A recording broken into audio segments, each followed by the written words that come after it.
$K off. This isn't the bus station. Her voice cracked through the first-class cabin like turbulence, violent, sudden, shaking everyone into silence.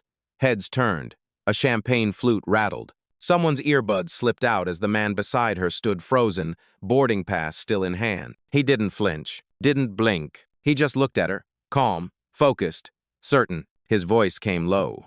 Precise. That's my seat. She laughed. Sharp. Cruel. No, it's mine now. Her sunglasses stayed on, even in the soft glow of the overhead lighting. Her designer bag Louis Vuitton, big logo facing out, sat smugly in the window seat. She didn't move an inch, didn't intend to. Around her, the cabin whispered. Some stared, some filmed, most just watched. And the man? He still didn't seat, still didn't raise his voice. He simply held out his boarding pass. It read, 2 amperes, first class, Marcus Carter. Before we continue, where are you watching from? Drop your city or country in the comments below. And if you believe in dignity and justice, hit like and subscribe. These stories spark change. And we're glad you're here. Now, back to Marcus. He wore a heather gray hoodie, dark denim. No flashy watch, no travel companion, no briefcase screaming business elite. Just a slim black phone, a clean boarding pass, and presence. Undeniable presence. The woman leaned back like a queen wrongly challenged. Security will handle this, she said, loud enough for nearby rows to hear. I don't feel safe. He didn't move, didn't say a word. Row 3, left side, a young woman pulled out her phone and hit record. 2 rows behind, a teenager muttered, "This is gonna go viral."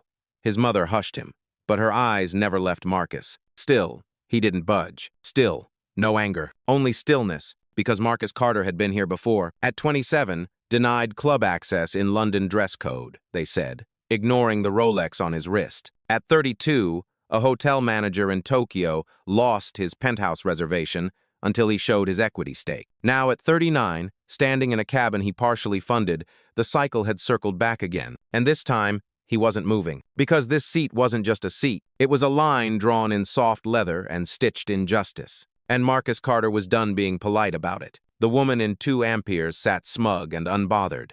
Marcus Carter, however, didn't just stand there. He occupied space. Not with force, with intention. Gray hoodie. No brand logo. Black jeans. Fresh, but not flashy. Sneakers clean enough to care, scuffed enough to pass. No briefcase. No assistant trailing behind. Just one boarding pass. One ID. And eyes that had seen this game before. He didn't look like a CEO. That was the point. He walked onto this flight alone on purpose. No entourage. No suit. No metal card flashed midair. This wasn't just a trip. This was a test. Marcus had been getting reports. Passenger complaints. Anonymous staff comments. A pattern. We were treated differently in first class.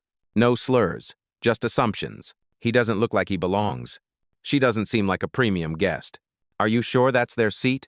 So he chose the Chicago to LA route. Flight 827, Gate B14, Horizon Airlines. A route owned in part by himself. No upgrades, no VIP alert, no courtesy flags. He booked it under his real name, Marcus Carter. He wanted to see how far this airline's mask could hold before it cracked. And right now, it was cracking fast. Row 4, aisle. A woman in her 40 shook her head, whispered to her seatmate. He showed her the ticket. Why's she still in his seat? A few phones were up now recording, half hidden. The air in the cabin wasn't quiet anymore. It was tense, thick like fog before a lightning strike. Do you need me to call the flight crew? The woman in 2 amperes asked. Louder now. This is harassment. Marcus didn't even look at her. He looked down at his pass. Seat 2 amperes. Still valid. A flicker of memory crossed his face. 20 years ago, at 19, Marcus flew standby from St. Louis to New York. He wore a suit too big, second-hand, and got bumped from his seat last minute. The gate agent smiled and said, "Sorry, kid, someone more important came through." Back then, he sat by the bathroom holding a startup brochure in his lap. Now, he stood in front of 2 amperes holding silence like a sword. And still, no one moved for him. Because he didn't look expensive, didn't look powerful, didn't look like the man who wrote the bonus checks for half this airline's senior staff. And that's what made it so perfect. Because the woman in 2 amperes hadn't just stolen a seat. She had just walked into a trap, one stitched with receipts. And Marcus Carter was done testing. He was about to start revealing. The first one to arrive was Brian. Mid-30 seconds. Buttoned up, flight attendant smile stretched thin. He looked at Marcus, then at the woman in the seat like comparing luggage tags, but he never looked at the ticket. "Is there a problem here?" he asked, already assuming the answer. The woman spoke first. "Yes, he's trying to claim my seat. He won't leave me alone." Marcus said nothing. He just held the pass out again. Brian glanced at it barely. "Sir, I'm going to need you to step back into economy." Still no one checked the manifest. Still no scan. Still no name confirmed. Only a glance. Only judgment. "I have seat 2 amperes, Marcus said quietly. "Booked under my name. Want to check?" Brian hesitated, then laughed awkward, rehearsed. "Look, I understand there can be confusion, but let's keep things calm, okay?" From row 5, a man leaned out. "Maybe you should check the list." Brian ignored him. Instead, he turned to the woman in 2 amperes and asked gently, "Do you feel unsafe, ma'am?"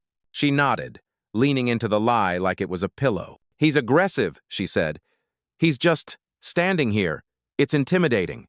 Marcus didn't move, didn't breathe harder, didn't blink faster, just stood, like stone. Brian turned back. "Sir, last warning. Step back or I'll call the captain." The phones in the cabin were no longer hidden. They were up, open, red dots blinking, social media live, and still no one checked his name. A voice, young, hesitant, came from the galley. Actually, it was Mia. "Trainee, first week on long-haul routes. I saw his ticket scan green at the gate." Brian waved her off without looking. "We'll handle it." Mia shrank back, but her phone didn't. She hit record, slipped it into her jacket, because she'd seen this before on phones. In stories, never this close. In front of Marcus, the woman huffed. "Are we really still discussing this? He's clearly not first class." "And why is that?" Marcus asked, voice still low. She didn't answer. She just looked at the hoodie, the jeans, the face, and then, from behind, a voice chimed in. Row 6. Window seat, older woman, blue scarf, silver hair. "Young man, don't move. You showed your pass. That's enough." But it wasn't, because to them he hadn't shown the right face. Brian clicked his pen, turned toward the cockpit. "Captain's coming." Ugh. And with that, the line was drawn. Not by seats, not by class, by perception. And Marcus Carter was about to tear it apart, one assumption at a time. Marcus didn't argue, didn't raise his voice, didn't even shift his weight. He just stood there like the floor had roots and he was done apologizing for growing. Captain Daniel Pierce arrived seconds later. Tall, uniform crisp, voice already impatient. "What seems to be the issue here?" Before Marcus could speak, the woman in 2 amperes cut in. "He's refusing to leave. He's harassing me. I don't feel safe." Daniel turned to Marcus. "Sir, do you have proof you're supposed to be in this cabin?" "No. Good evening." No name asked. No ticket scanned. Only command. Only control. Marcus didn't sigh. He didn't flinch. He just held the boarding pass again steady, like evidence in a courtroom. 2 amperes. Marcus Carter. Scanned green at gate B14. N. Daniel took it like he was touching contraband. Glanced once. Didn't scan it. Didn't verify. Just looked at the hoodie, then the face. "This must be a system error," he muttered. "That seat is already claimed." Marcus tilted his head slightly. Not confused, not frustrated, just observing. And in that moment, it was clear. He'd expected this. He'd been through it before. At 22, it was an investor pitch where he was asked if he was the intern. At 28, a property auction where they assumed he was the assistant to the buyer. At 35, his own boardroom when a new exec mistook him for a driver. He'd smiled then. He wasn't smiling now, because today wasn't for grace. Today was for proof. Brian stepped back in. "Captain, she's getting anxious. We should resolve this quickly." Daniel nodded. "Escort him to the back. We'll figure it out after takeoff." Marcus still didn't move. The silence around him deepened, not empty, but charged. Phones still rolling. Passengers watching. And then he spoke. Not loud, just clear. "You've looked at my clothes. You've looked at my skin. You've looked everywhere but the manifest." Daniel frowned. "Excuse me?" Marcus handed him his ID. State issued. Clean. Clear. Still, the hesitation lingered in Daniel's fingers. Because this wasn't about documentation. This was about expectation. And Marcus had failed to meet theirs, simply by existing. Behind them, Mia peeked from the galley. Eyes wide, fingers clenched around her phone. She saw it all. The restraint. The disrespect. the repetition, and deep in her pocket, the audio was still recording. At first, the cabin was just still, like a theater right before the curtain drop. But when Marcus didn't move, when his voice didn't crack, when his hands stayed calm, and his words stayed legal, something shifted. People began to feel it. Row 3, aisle. A teenage girl lowered her earbuds and turned her phone camera on, whispering, "He's not even raising his voice." Beside her, her father muttered, "That's why they want him gone." Across the aisle, Emma Larson, 38, corporate consultant from Minneapolis, leaned forward in her seat. "I saw him board," she said clearly. "Gate B14. He scanned through like everyone else." No one responded, so she stood up. "This man isn't making a scene. You are." Captain Daniel turned sharply. "Ma'am, please remain seated." But she didn't sit. Instead, she raised her phone. "My name's Emma Larson. I'm a Diamond member, and I'm recording this for the ethics board." 2 rows back, Michael Grant, 42, business analyst from Tampa, followed her lead. "Same here. I saw the pass. It was valid. And if this flight's delayed because you're profiling a passenger, I'll be reporting it."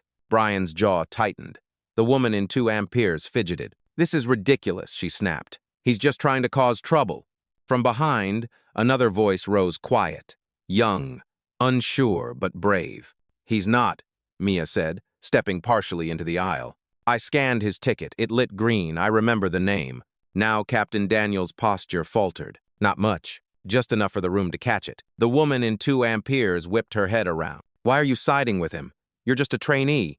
Mia blinked, swallowed, then said something that didn't shake even though her hands did. "Because I'm not blind." Gasps, not loud but real. Passengers began murmuring. Phones lifted higher, and for the first time the flight crew realized this wasn't a private reprimand anymore. This was public record. Every glance, every silence, every failure to verify was being documented by the people who paid for their seats. Captain Daniel turned back to Marcus. Still standing, still silent. "Sir," he began, but Marcus raised a hand not to interrupt, but to reclaim. "You've ignored my name, my ticket, my ID, but you'll hear my silence loudest when your inbox fills tomorrow." He didn't shout, he just prophesied, and the room believed him. Because silence, when held long enough, doesn't stay empty. It becomes evidence, and now the witnesses were watching, recording, backing him frame by frame. The tension didn't break, it buckled, like metal under pressure. Captain Daniel's jaw clenched. The truth was circling him, but his pride wouldn't let go. "If this continues, I'll have security remove him," he said to Brian, loud enough for the cabin to hear. Brian nodded, but his voice wasn't steady anymore. "Passengers are recording, it's spreading." Daniel didn't care. "Then they'll record him being removed. We follow FAA protocol, not opinions." From seat 2 amperes, the woman spoke up again, her voice sharp, proud. "He's threatening us with silence. You see that, right?" Emma laughed once dry, short. "You're the only one yelling."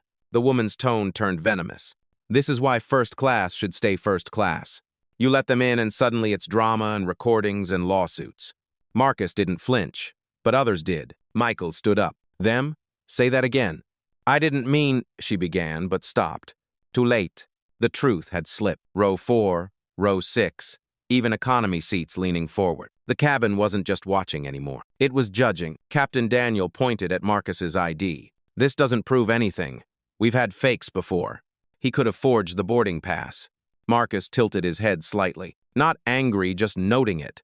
"Like evidence. You're accusing me of forgery, without checking the manifest." Daniel didn't answer. From the galley, Mia's voice came back stronger this time. "I saw the screen. It turned green. Name matched. Marcus Carter, 2 ampere. Verified." Daniel turned to her sharply. "Train don't speak during crew escalation." "Maybe they should," Emma shot back. Then it happened. The woman in 2 amperes stood up, arms wide, dramatic. "This whole thing is insane. He's not even dressed like someone who belongs here. Hoodie, sneakers, it's giving scam." She waved at the phone cameras. "You think he's the victim? Look at him. Look. This is what fraud looks like." Marcus didn't blink, didn't move. He let the silence stretch. Because when they show you who they are, let them finish the sentence. Row 5, a woman muttered, "Jesus." A teenager whispered, "They're gonna lose their jobs for this." Michael stepped further into the aisle. "You want to remove a man from his paid seat because he doesn't fit your image of wealthy?" "Policy is policy," Daniel snapped. No, Marcus said finally, voice calm but ironclad. Bias isn't policy, and you followed that to the letter. No one moved. The cabin had gone from private jet fantasy to courtroom reality, and the verdict was coming one quiet truth at a time. The snap wasn't loud, but it silenced the cabin. A single rip. The woman in 2 amperes had grabbed Marcus's boarding pass and torn it down the middle like it was trash. Now you have no seat, she said. Gasps. Audible. Sharp. Emma's phone caught the moment in 4 kelvins. You just committed destruction of property, she muttered. No, the woman sneered. I destroyed a lie. Brian flinched. Captain Daniel did nothing. Michael took 1 step forward. That's enough. Daniel raised a hand to stop him. Sir, please remain seated. Or what? Michael shot back. You'll throw him out for standing, but not her for stealing? Marcus didn't react. Just watched the torn pieces flutter to the carpet like Proof and Prejudice mixed into confetti. The woman turned to Mia. Go get security. Mia hesitated. Now, the woman barked. He's trespassing. Oh. Captain Daniel looked at Brian. Get the terminal supervisor. Brian nodded and reached for the cabin phone. Marcus finally moved not to fight, not to flee. He pulled out his phone. 1 tap. 1 name. Rachel, he said, calm as breath. It's time. Initiate phase 1.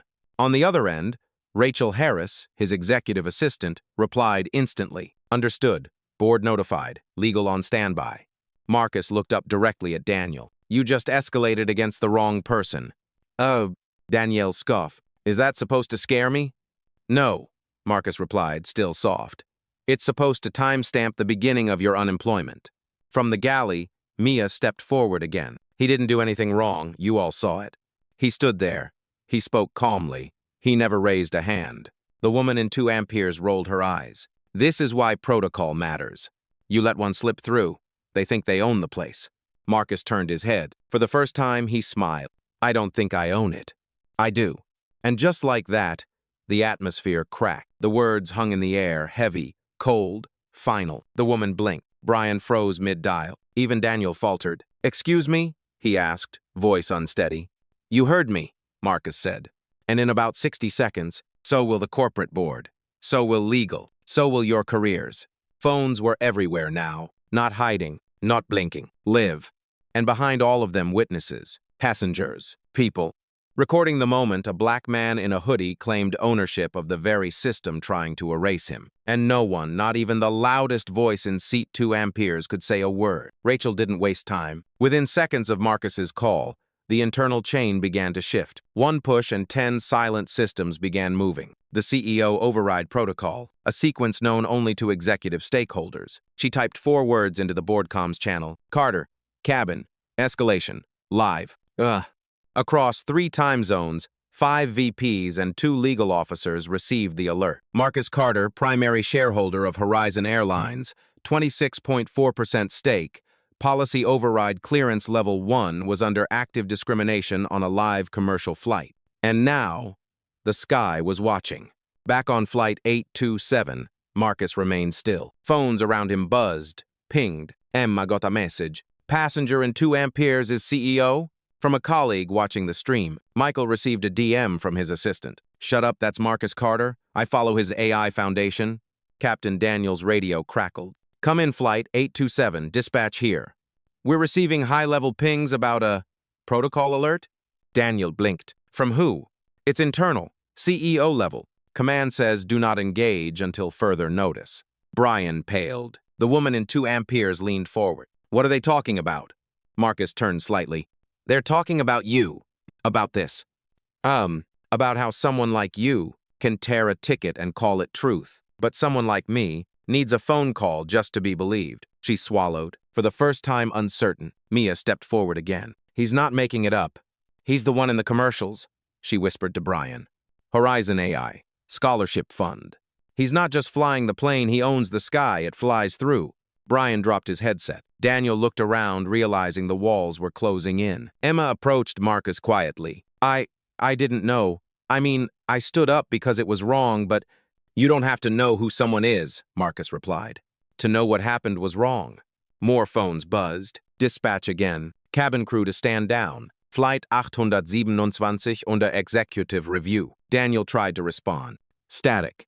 The system had muted him. The woman in 2 amperes looked around now, surrounded by people she couldn't silence, cameras she couldn't wave away, and a man she could no longer insult into disappearing. Is this legal? She stammered. No, Marcus said. This is justice. For the first time since boarding, Marcus stepped forward. 1 step. And the cabin stepped back, not in fear, but in realization. He reached into his inner pocket, pulled out a slim black wallet. From it, an embossed titanium ID not government-issued. Corporate executive clearance. Horizon Holdings. Board founder. Levelon override. He held it up. Calm. Unshaking. Marcus Elijah Carter. Founder of Carter Labs. Executive board member. Horizon Airlines. Majority stakeholder in 3 subsidiaries. Architect of the AI routing system this flight is currently operating on. Silence. Pin drop silence. Even the humming engines seemed to hush. Daniel's face drained of color. Brian stopped breathing through his mouth. The woman in 2 amperes sat finally not like a queen, but like someone summoned for sentencing. You lied, she whispered. No, Marcus said. You assumed, and I just waited long enough to let the rope tighten. Emma closed her eyes briefly, not in shame, but in quiet vindication. Mia? She was smiling now. Small, subtle, but certain. Marcus turned to the crew. Let me be clear. I boarded without announcement. I didn't trigger executive alerts. I didn't wear a suit, flash a title, or demand respect. I waited. And you failed. He turned to Daniel. You failed your oath, your training, your judgment. To Brian, you failed decency. And finally, to the woman in 2 amperes, you failed humanity. Her lip quivered, but no apology came, because people like her didn't offer remorse, only excuses. Marcus pocketed the ID. I didn't raise my voice. Didn't push. Didn't curse. All I did was stand. And for that you tried to erase me. He stepped closer to his seat. Seat 2 amperes. Still warm from entitlement. Still tainted by arrogance. He paused not to gloat, but to reclaim. And then he said it, the line that stopped time. This isn't about a seat. It's about space. The kind you think only you deserve. The ripple wasn't loud, it was surgical. Captain Daniel stepped back, suddenly hyper-aware of every word he'd said in the last 10 minutes. His earpiece chirped. Flight 827, this is command. Captain Pierce, you are hereby suspended pending investigation. Daniel blinked. What? Please vacate the cockpit immediately. Operations will assign a new command officer on landing. Brian's phone buzzed, then froze. An internal staff alert lit up. Flight attendant Hasson 4118, access revoked. Compliance hold issued. He tried to tap it, deny, tried to re-enter the crew app. Locked out. No. He looked up at Marcus, not with defiance now, but with fear. The woman in 2 amperes? She tried to speak, but it came out cracked. This can't be real. You're just bluffing. But she knew she was lying. Her phone had buzzed too. And now a message glared on her screen. Security hold. Awaiting retrieval upon landing. Passenger misconduct logged. Her mouth dropped open. No volume came out. Across the cabin, the energy flipped entirely. Mia stepped fully into the aisle, no longer hiding. I knew your name sounded familiar, she said to Marcus, smiling now. You signed my cousin's scholarship letter. Marcus nodded once, not as a celebrity, but as a peer. Emma looked around at the trembling crew. So let me get this straight. You tried to remove the one man who owns the plane? Not just the plane, Marcus said softly. The system. Phones kept rolling, not for drama now, but for documentation, because passengers knew this moment wouldn't happen twice. Daniel stood frozen, still wearing the uniform, but no longer commanding respect. Brian slumped against the panel, eyes glassy, and the woman in 2 amperes finally whispered, I thought you were nobody. Marcus looked at her. Long, measured. That's the problem. You don't need chains to erase someone. You just need assumptions, and a seat you think they don't deserve. The passengers didn't clap. Not yet. They were too busy absorbing the collapse. Of authority. Of bias. Of a game that had played too long without being called out. Marcus didn't raise his hand. He didn't point. He didn't shout, get them out. He didn't have to. He just turned to the nearest wall panel, tapped twice, and held his ID badge against the crew override. Beep. A soft chime, barely audible, but the result was thunder. The cockpit door clicked shut behind Daniel, locked from the outside. Brian's headset dropped a second time. And the woman in 2 amperes? She stood now not with power, but with panic. You can't. I have rights. Marcus looked at her like a parent looks at a child demanding dessert before dinner. So do I. He turned to the passengers. Ladies and gentlemen, we apologize for the disruption. Your new cabin lead will be Mia Johnson. She will ensure you are treated with the dignity your fare paid for. Mia gasped not from fear, but realization. Marcus nodded. You handled the situation with integrity. Now it's your cabin. Mia stepped forward, cheeks flushed. Passengers clapped. Not wild applause, but affirmation. Row by row, they nodded. Quiet power acknowledging quiet justice. Daniel pounded once on the cockpit door. You can't lock out the captain. Marcus didn't respond. He tapped his earpiece. Control, confirm handover. Dispatch answered instantly. Confirmed. Pilot in command status revoked. New captain en route from standby roster. Estimated 4 minutes to swap. The woman in 2 amperes looked around. Alone now. No allies, no leverage, no more audience. He made a mistake, okay? A mistake is ordering the wrong drink, Marcus replied. You tried to remove a man from a space he paid for. Because your eyes couldn't reconcile power with skin. She stepped back. Saturday down, Marcus turned to Brian. You have 30 seconds to collect your things. Brian didn't argue. He nodded. Silent, shaking. Marcus watched him disappear down the aisle like a ghost being erased from a story. Then he faced the cabin. Let this flight be a lesson, he said. Not just about seats, or class, or policy, but about sight. Who you choose to see, who you choose to ignore, and what it costs when you guess wrong. He didn't say it with fire, he said it with finality. He didn't rush. Marcus walked back down the aisle not to claim something, but to restore it. Each step was steady, quiet, like a drumbeat that had always been playing beneath the noise. Seat 2 amperes was waiting, empty again, still warm from entitlement, still reeking of assumption, but no longer stained by doubt. Marcus turned once before sitting. He scanned the cabin. Eyes met his no longer with skepticism, but with recognition. Not fear, not pity, respect. He sat down, not like a king reclaiming a throne, like a man who never should have been displaced. Mia brought him a bottle of water unasked. He nodded. Thank you, Captain. She smiled, stunned, but proud. From her pocket, her phone buzzed. A message from operations. Promotion approved. Effective immediately. Welcome to Horizon First. Mia almost dropped the bottle. He just winked.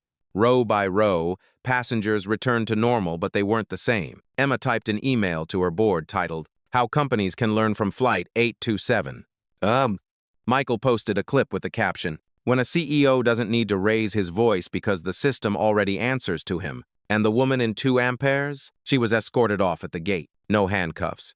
No screaming, just silent. The kind reserved for those who got caught in the story, but never got to finish it. As the plane ascended, clouds passed like pages. Marcus looked out the window, not smiling, not angry, just steady. Because men like him don't fly to prove something. They fly to build what others tried to gatekeep. And that seat 2 amperes was more than leather. It was a warning label. Don't mistake quiet for weak. Don't mistake humble for absent. And never ever mistake black for less.